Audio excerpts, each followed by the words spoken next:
नमस्कार, मैं अर्चना और आप देख रहे हैं हंगामा टाइम्स। हंगामा टाइम्स जिस तरह से आपको दिखाता है देश प्रदेश के मुद्दों को लेकर के, आदर्श समाज पार्टी के राष्ट्रीय चंद्रपाल जी से हम बात करते हैं, तो वहीं पे आज का हमारा मुद्दा है सबका साथ सबका विकास। तो सबका साथ सबका विकास को लेकर के 2017 में जिस तरह से बीजेपी सरकार आई थी, तब उन्होंने एक संकल्प पत्र जारी किया था।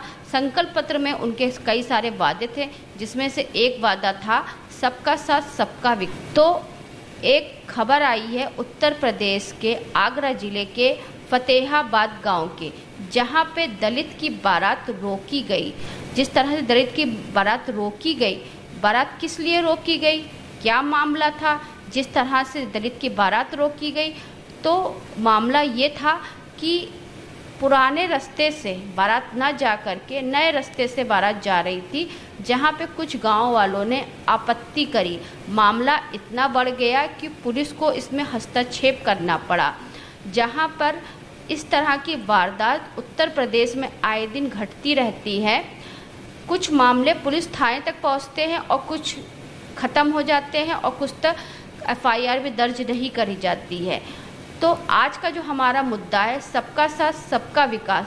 तो इस तरह से जब दलितों के ऊपर अत्याचार होता है, कहीं पे दलित की बेटी के साथ में रेप होता है, कहीं पे दलित के साथ में उसको जूते से पानी पिलाया जाता है। कानपुर की एक घटना थी जहाँ पे सरकारी नल से पानी पीने पर दलित को इतना मारा गया था कि उसका हाथ टूट गया था। तो ऐसे मामले आए दिन, चाहे कानपुर हो, चाहे आगरा हो, चाहे लखनऊ हो, चाहे बाराबंकी हो, चाहे रायपुर हो, हर जिलों से आती रहती है। तो हमारे साथ में आदर्श समाज पार्टी के राष्ट्रीय अध्यक्ष हैं चंद्रपाल जी, तो हम उनसे बात करेंगे दलितों को लेकर के कि जिस तरह से आए दिन दलितों पर अत्याचार होता रहता है और इस तरह की खबरें आती है, तो उस पर वो क्या कहेंगे। आपका बहुत बहुत स्वागत है चंद्रपाल जी। धन्यवाद। ये जो आपने अभी वर्णन किया है कि दलितों के साथ अभी भी अन्याय अत्याचार होता है और विषमताएँ रहती हैं, तो दुख की बात है। और प्रयास यही होना चाहिए सरकार का, सबका, कि सबका साथ सबका विकास और सबके साथ एक सा व्यवहार हो, मगर ये वास्तव में अभी भी नहीं हो पा रहा है। बड़े दुख से इस बात का है। एक दलित की लड़की की बारात जाने के लिए आने वाली बारात को रोकना और डाइवर्ट करना, इसमें वैसे तो अगर दिया जाए तो कुछ भी नहीं है, पहले से होता चला आ रहा है। मगर अब जो इस तरह की बातें हो रही हैं, पढ़ने लिखने के बाद सब अपने को कहते हैं हम सब समाज की कल्पना कर रहे हैं, तो अच्छा नहीं लगता, बुरा लगता है। और आगरा में तो बहुत सी इंसिडेंट पहले भी हो चुकी हैं, काफ़ी लंबे मुकदमेबाजी हुए हैं। मैं आगरे का विश्वास बिलोंग करता हूँ। तो ऐसा महसूस होता है कि एक ज़माना था जब ये बात को सुना करते थे, हम जब पढ़ते थे तब, कि डॉक्टर मानिकचंद जाटव भी जो बारात चढ़ाया करते थे लोगों की, आज फिर वही दिन देखने को मिल रहे हैं। ये बड़े दुख की बात है। मुझे विश्वास है कि सरकार और डिस्ट्रिक्ट एडमिनिस्ट्रेशन इस बात को लेकर के गंभीरता से देखेगा कि जिस जात के दलितों की लड़कियों की शादी के लिए बारात आए, कुछ आए, कोई ऐसी स्थिति नहीं आने दें जिससे कि, क्योंकि हर चीज़ न सरकार कर सकती है, न पुलिस प्रशासन कर सकता है। कुछ लोगों की मानसिकता ही ऐसी होती है और उनकी मानसिकता आज भी नहीं बदल रही है। वही रूढ़िवाद और वही जातिवाद करके किस तरह से परेशान करना, इस तरीके की अभी भी लोगों की विचारधारा चली आ रही है। एक्चुअली प्रैक्टिकली जो है इसमें यह समस्या निहित है जातीयता में जो हज़ारों वर्षों से चली आ रही है, और वो नीचा छोटा माना जाता है, जिनका अधिकार कुछ नहीं है, काम करने का, सेवा करने का ही अधिकार है केवल। तो उसी से उनको बुरा लगता है कि कोई आदमी और किसी छोटी जात की बारात जा रही है, कैसे जा रही है, सीना चोर के जा रही है, नहीं जाना चाहिए, पैदल जाना चाहिए। बहुत सी बातें होती हैं, उसको प्रैक्टिकल लेने की ज़रूरत नहीं है। वाल्मीकि समाज के यहाँ हम खाना खाने गए थे, तो हमें खबर ये मिली थी लौट के जा रहे हैं, तो पता लगा कि कह रहे हैं कि साहब यहाँ से अगर आप जाएंगे तो नहीं जाने दिया जाएगा, इसलिए आप अपनी गाड़ी दूसरे रास्ते से लेके चलो। जब ये हमारे साथ हो सकता है तो आप समझिए कोई लड़ाई नहीं, झगड़ा नहीं, कुछ नहीं। खाना खाया सिर्फ वाल्मीकि समाज के घर पे और उनके घर का उद्घाटन किया था, बस ये आवश्यकता। हाँ, क्योंकि ये जो वारदात है ये भी वाल्मीकि समाज के साथ ही हुई है। बारात जो थी वाल्मीकि लड़की की थी। अभी भी वाल्मीकि समाज के जो बहुत ही छोटा माना जाता है, और बेचारे समाज में काम करते करते वो खूब बड़े शौक़ से काम करते हैं, सब कुछ है, मगर सरकारों ने जैसे एक करा था कि सबको समान, सबका साथ सबका विकास के लिए ये है कि जो वाल्मीकि समाज के या दलित समाज के लोग हैं काम करने वाले, उनको संरक्षण दिया जाए और सब कुछ किया जाए। तो उन्होंने ये कहा कि साहब आधे लोग हैं समाज के जनरल कास्ट के लोग भी सम्मिलित वाल्मीकि के समाज का काम करने के लिए रखे जाएं। और वो रख तो दिया गया मायावती जी के ज़माने में, मगर उसका रिजल्ट उल्टा रहा कि वो पैसे जो है वाल्मीकि समाज को 100% रिजर्वेशन होता था, वो ख़त्म होकर के केवल वो 50% रह गया, बाकी दूसरी जात के लोग आने लगे और वो रुपया तो ले लेते मगर काम इनसे ही कराते हैं। ये बड़ी विडम्बना की बात है। क्योंकि बारात का सिर्फ रास्ता बदला गया था, और रास्ता इस वजह से बदला गया था क्योंकि पुराने रास्ते से बारात निकलनी थी, लेकिन पुराने रास्ते पे गमी हो गई थी, जिसकी वजह से बारात को रास्ता बदलना पड़ा और नए रास्ते से बारात निकालने के लिए उन लोग तैयारी करी। जैसे ही गांव वालों को पता चला कि नए रास्ते से बारात निकल रही, वैसे गांव वालों ने बवाल कर दिया। अब ये बताइए, पुराने रास्ते पर किसी परिवार में गमी हो गई तो बारात वहाँ से कैसे निकलेगी? वो तो बारात वहाँ से वैसे भी नहीं निकल पाएगी, और अगर नए रास्ते से बारात निकल रही है तो किसी को क्या आपत्ति होनी चाहिए? यही तो प्रैक्टिकली सोचने की बात है, मानसिकता नहीं बदल रही है।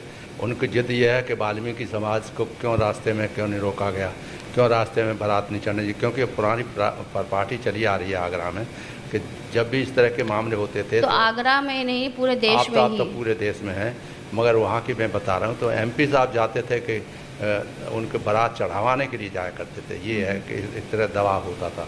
तो आज भी वो उसकी प्रवृत्ति चली आ रही है, ये गलत बात है, इसको सुधारने की ज़रूरत है समाज। तो यानी कि जो पिछड़े दलित हैं तो उनको जो कुछ वर्ग ऐसे हैं जो आगे की ओर बढ़ता हुआ देख नहीं सकते, वो इसलिए क्योंकि वो जानते हैं कि हज़ारों वर्षों से उनके ऊपर दबाव, किसी के ऊपर राज करना है तो दबाव को डालो, डर करो और उन किसी तरह से परसेट करो। आज सब बदले, आप सरकारें देख लीजिए, आजकल के ज़माने में देख लीजिए, सब बदलाव और रुपये पैसे से धन से खरीदने के चक्कर में रहते हैं और सरकार किसी एन के प्रणाली में हो पावर में आना चाहिए। ये उनका मकसद है जो कि उचित नहीं है। तो जैसे कुछ वर्ग कहते हैं आरक्षण ख़त्म करो, इस पर क्या कहना चाहेंगे आप? आरक्षण ख़त्म करने वाला तो एक बहुत बड़ा इशू है।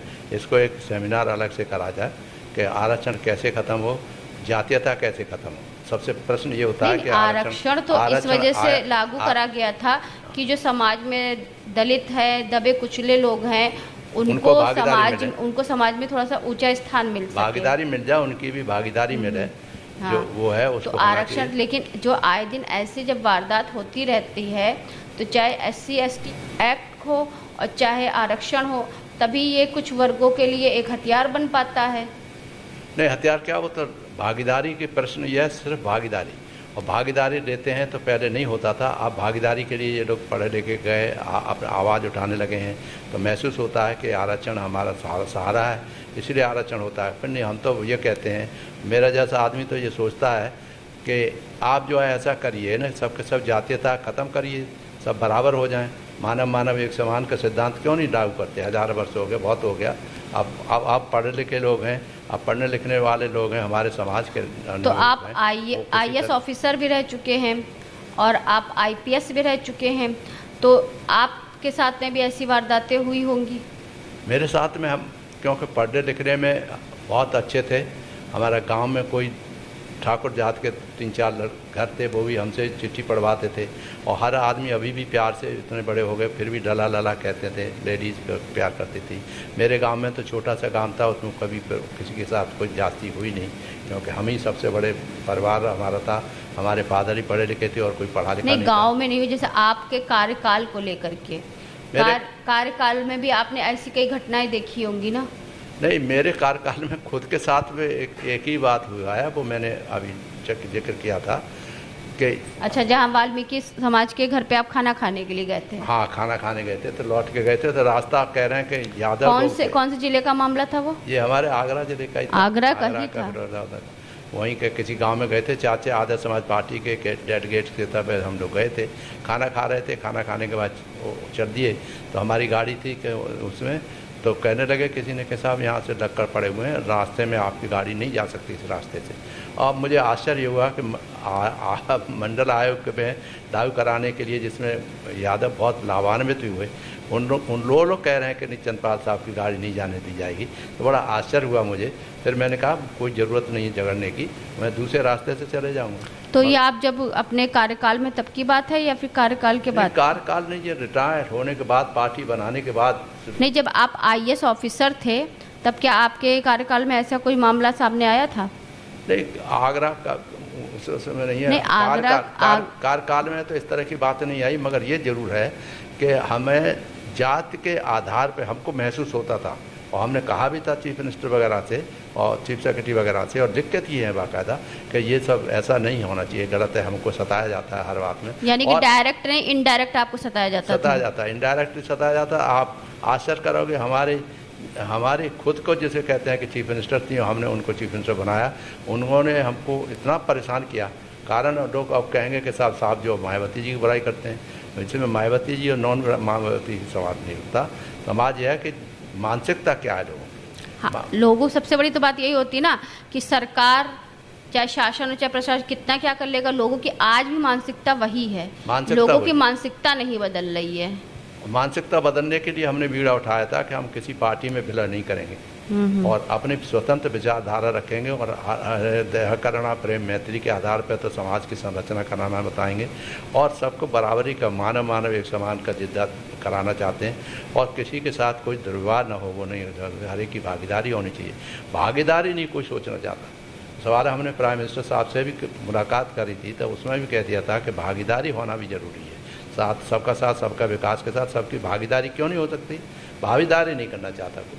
भागीदारी का मतलब है अनाज ले लो आप, बाकी नहीं होगा कुछ।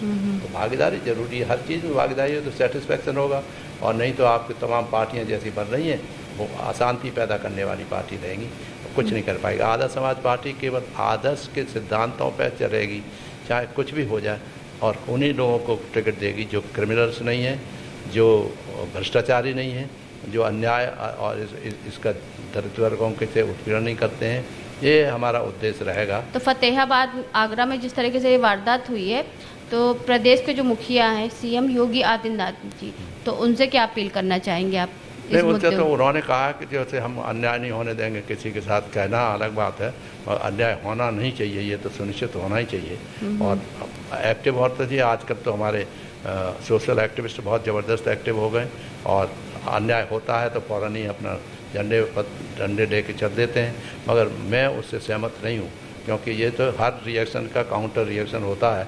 अगर आप जो है निकल के आपका समाज के लोग डंडे पे झंडा लेके निकलेंगे, तो दूसरे समाज के लोग जो दबाते हुए चले जा रहे हैं आपको, और जिनके पास धनबल बाहुबल और सब सरबल हैं, तो वो फिर और ज़्यादा एक्टिव हो जाएंगे, और समाज में इस तरह से आपसे ही में झगड़ा इतने होने लगेंगे कि शांति बनाए रखना मुश्किल हो जाएगा।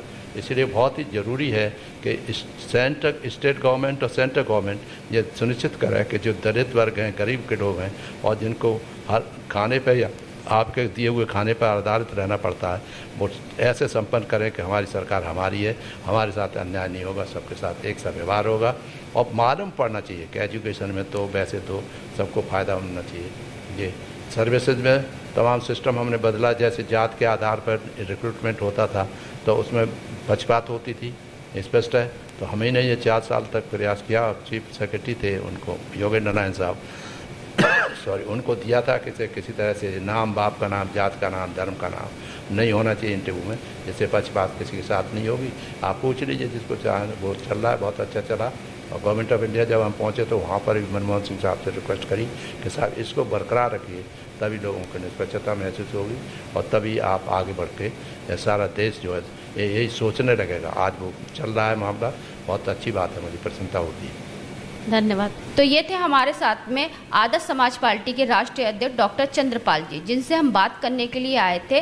सबका साथ सबका विकास आज हमारा मुद्दा था। 2017 में जब योगी सरकार उत्तर प्रदेश में आई थी, तब उन्होंने एक संकल्प पत्र जारी किया था, जिसमें एक बड़ा वादा था सबका साथ सबका विकास। लेकिन दलितों से जुड़ा हुआ कोई ना कोई मामला आता रहता है। वैसे ही हाल ही में एक मामला आया आगरा के फतेहाबाद जिला से, जहाँ पे दलित की बारात रोकी गई। मामला बस इतना था कि पुराने मार्ग से बारात निकलनी थी, लेकिन वहाँ मार्ग पे गमी होने के कारण नए मार्ग से बारात निकली। तभी कुछ गांव वालों ने उस पर आपत्ति दर्ज करी, जहाँ पर पुलिस प्रशासन को इसमें बीच में आना पड़ा। अगर पुलिस प्रशासन बीच में ना आता तो मामला काफ़ी बढ़ सकता था, हाथापाई या आगे जहाँ पे खुशी का माहौल होना था वहाँ गम का माहौल भी हो सकता था।